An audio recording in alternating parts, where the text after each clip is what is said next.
Otaga nisbatan onani bolaga 3 karra haqqi ko'p. Birinchisi homila haqqi. 9 oy qornida ko'tarib yurganligini haqqi. Ikkinchi haq tug'ruq haqqi. Jonini garovga qo'yib, o'limni bo'yniga olib, bolasini dunyoga keltiradi. Joni xatarda qoladi onani. Qarang, shu mashaqqatlarni boshidan o'tkazadi.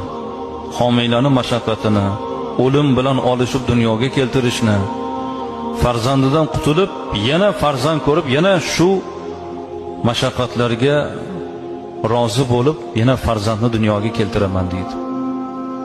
Uchinchi haq ko'krak berish haqqi.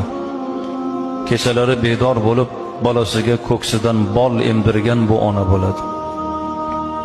Aytaylik, bir onani 5 ta farzandi bo'lsa, orasi 2 yildan bo'lsa, 10 yil shu ona kechasi uxlamaganda. Bizni onalarimiz 10 talab, 12 ta